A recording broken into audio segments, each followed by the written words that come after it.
On May 4th, 2017, in the quiet suburbs of Dallas, Georgia, a 911 call broke the silence. A man's voice came through, shaking, scared, almost broken. He said, "My wife, she's gone. She shot herself." When police arrived, they found 35-year-old Heather Turner in the bathroom. She wasn't breathing. Her husband was holding her, and his parents were already inside the house. At first, everything pointed to suicide. A single gunshot wound, a handgun on the floor, no signs of forced entry, no struggle, just tragedy. But even that first night, something didn't feel right. The air felt wrong. The story didn't sit right. And for those who loved Heather, this wasn't the end. It was the beginning of a long, painful mystery. 8 years later, one question still hangs in the air. Did Heather really take her own life? Or did someone make it look that way? Before that morning, there was just Heather, a mother, a daughter, a woman full of light. Her aunt, Cindy, called her a beautiful soul. And anyone who met Heather seemed to agree. She was kind. She remembered everyone's birthdays. She sent messages just to check on people. She cared deeply, sometimes more than she should have. When Heather's mother passed away, Cindy became like a second mom to her. They talked every single day. They went on trips together. They laughed about little things. Cindy once said, "Heather's birth changed my life. She was a gift." Heather was also a loving mom herself.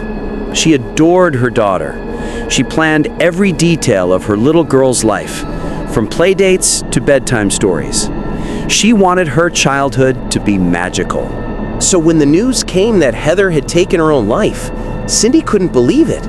She said, "No, you don't know Heather if you think that." Because to Cindy, and to everyone close to her, Heather was full of plans, full of joy, full of life. It was early morning, May 4th, 2017, the day everything changed. Neighbors later said they heard sirens rushing down Buck Trail. Red and blue lights filled the quiet street. Inside the Turner home, chaos. Heather's husband was on the floor, holding her. His parents stood nearby. Police officers stepped into the bathroom, a small, quiet space that suddenly felt unbearably heavy. There was blood, there was a gun, there was silence. The officers saw one gunshot wound. They found the weapon near her body. Everything on paper seemed clear. It looked like suicide. But questions began almost immediately. Why were the husband's parents already there before police? Who called them? And why was the scene touched before investigators even arrived? Cindy was at home when the phone rang. It was Heather's husband. His voice was trembling. He said, "Heather killed herself. She shot herself." Cindy was at home when the phone rang. It was Heather's husband. His voice was trembling. He said, "Heather killed herself. She shot herself." Cindy froze. Then she dropped the phone. Her sugar bug, as she called Heather, was gone. Her world collapsed. At first, detectives accepted the story. Heather had no enemies, no major problems, no history of depression, nothing that fit the picture of suicide. But that's what made it so confusing. Heather had been planning her daughter's birthday. She had weekend plans. Days before her death, she'd been cheerful on the phone, talking about travel, family, life. The police took notes. They collected evidence. They made reports. And then the case went quiet. It stayed open, but unofficially, they called it self-inflicted. It could have ended there. Another tragedy, closed and forgotten. But Cindy refused to accept that. She refused to stay silent. From that day forward, Cindy made it her mission to find the truth. She talked to anyone who would listen: detectives, journalists, community leaders. She called, she emailed, she showed up in person. She just couldn't let it go, because deep down, she knew something was off. And over time, cracks began to show in the story. Rumors spread through the small town. People whispered that the scene had been tampered with, that a wall had been wiped clean, that a bullet was missing, that someone in the husband's family had interfered. Each rumor added confusion. Each theory made the truth harder to find.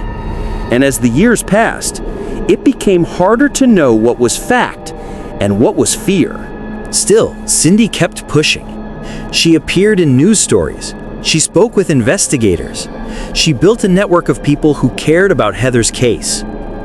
By 2025, 8 years later, Cindy's voice had reached the new sheriff in town, Ashley Henson. And for the first time in years, someone finally listened.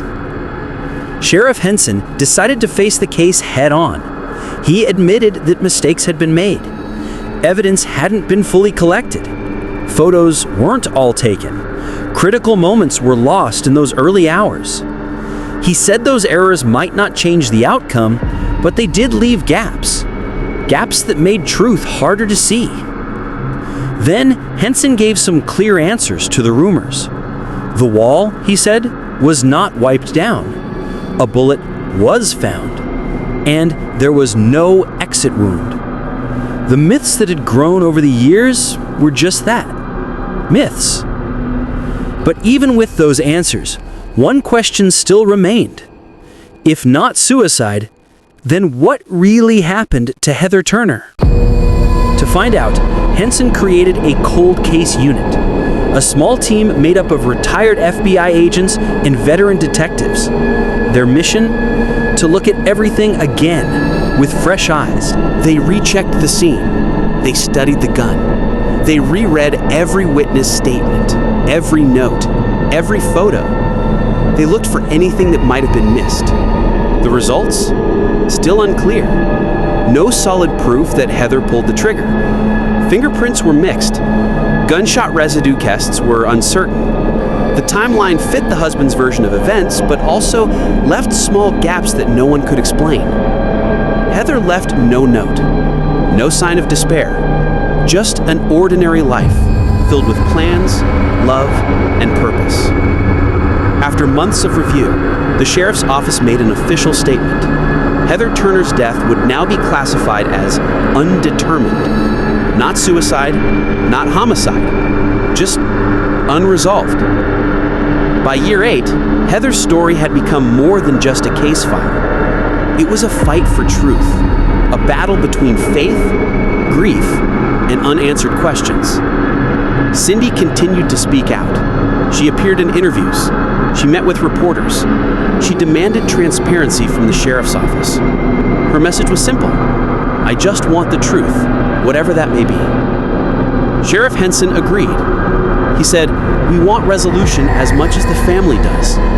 He promised to keep the case open, to keep looking, to never close the door on Heather's story. But by then, trust had already been broken, and pain lingered on both sides. Some believed Heather was silenced, that something darker had happened that night. Others believed it was a tragic choice, a moment of despair no one saw coming. The truth remains somewhere in between. Too many questions, too few answers, and a family left in the middle of it all. As of 2025, the case is still open, still undetermined, still haunting. But Sheriff Henson says he won't stop until it's solved. He reminds everyone, regardless of how she died, Heather was a sweet, beautiful person, and that's what matters most. For Cindy, that's what keeps her going. She keeps Heather's memory alive through stories, photos, and quiet moments. She still talks to her sometimes, softly when no one's around. Her message never changes. I love you, Sugarbug, and I'll tell your daughter the truth. You didn't choose to leave. 8 years later, Heather Turner's story is still being written in files, in hearts, in whispered prayers. Maybe one day the truth will come out. Maybe one day the questions will end. But until then, one thing remains certain: the love of a family that refuses to give up.